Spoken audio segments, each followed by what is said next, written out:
నమస్తే, welcome to Apple kitchen. ఈరోజు చేయబోయే రెసిపీ మామిడికాయ పులిహోర. ముందుగా మీడియం సైజ్ మామిడికాయని తీసుకొని తురిమి పక్కన పెట్టుకోవాలి.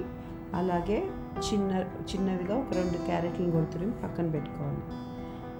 ఇప్పుడు స్టవ్ వెలిగించి ప్యాన్ పెట్టుకొని 2 టేబుల్ స్పూన్ల ఆయిల్ వేసుకొని, ఆయిల్ వేడెక్కిన తర్వాత వేరుశనగ పప్పులు వేసి వేయించి పక్కన తీసి పెట్టుకోవాలి. పప్పులు ఇలా తీసి పక్కన పెట్టుకోవటం వలన మనకి మెత్తబడకుండా ఉంటాయి. చివరిగా యాడ్ చేసుకుంటే పప్పులు తినేటప్పుడు క్రిస్పీగా ఉంటాయి.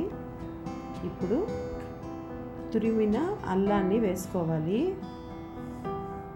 ఒక చిన్న అంగుళం ముక్క అల్లాన్ని తురిమి ఇలా వేసుకుంటే రుచి చాలా బాగుంటుంది.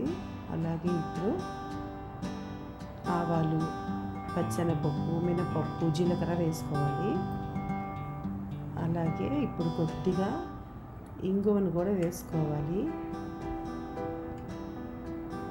ఇంగువ వేసుకున్న తర్వాత ఆవాలు చిటపటని వరకు వేపుకొని ముందుగా తురిమి పెట్టుకున్న మామిడికాయని అలాగే క్యారెట్ని కూడా వేసుకోవాలి. ముందుగా మామిడి తురుము వేస్తున్నాను. మామిడికాయ కానీ క్యారెట్ కానీ తురుముకున్నా కూడా తొందరగా వేగిపోతుంది. మొత్తం మీద మనకి ప్రాసెస్ అయితే ఒక 5 నిమిషాలు సరిపోతుంది. అన్నం అయితే ముందుగానే వార్చి పక్కన పెట్టేసుకోవాలి. పొడి పొడిగా వండుకోవాలి అన్నం మాత్రం.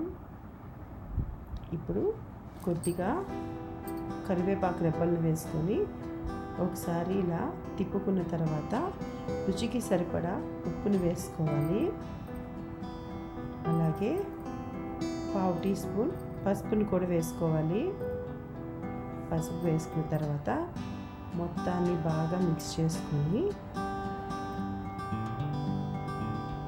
ఇప్పుడు చిల్లీ ఫ్లేక్స్ యాడ్ చేసుకుంటున్నాను. ఎండుమిరపకాయలు యాడ్ చేసుకోవాలంటే మనం తిరగమాత వేసినప్పుడు యాడ్ చేసుకోవాలి. చిల్లీ ఫ్లేక్స్ మాడిపోతాయి కాబట్టి నేను ఇలా ఇప్పుడు యాడ్ చేస్తున్నాను. ఇది వేసి 1 నిమిషం వేగిన తర్వాత రైస్ యాడ్ చేసుకుంటే సరిపోతుంది. నేను వేసుకున్న మామిడికాయ క్వాంటిటీకి 3 కప్పులు రైస్ సరిపోయింది. అంటే ఉడికిన తర్వాత 3 కప్పులు రైసు. అలాగే సన్నగా తరిగిన కొత్తిమీరను కూడా వేసుకున్నాను. కొత్తిమీర వేసుకోవటం వలన ఈ మామిడికాయ పులిహోర అనేది చాలా రుచిగా ఉంటుంది. ఇప్పుడు ముందుగా వేపుకున్న వేరుశనగ పప్పులను కూడా వేసేసుకొని స్టవ్ ఆపేసుకొని మొత్తాన్ని నిదానంగా మిక్స్ చేసుకుందాం. మామిడికాయ పులిహోర అయితే రెడీ అయిపోయింది. ఒక 5 నిమిషాలు పక్కన పెడితే మొత్తం బాగా సరిపోతుంది. ఉప్పు కానీ అన్నీ, పులుపు కానీ అన్నీ రైస్కి బాగా పట్టుకుంటాయి. ఇప్పుడు మనం సర్వ్ చేసుకుంటే సరిపోతుంది. ఎంతో రుచికరమైన మామిడికాయ పులిహోరని మీరు తప్పకుండా ట్రై చేయండి.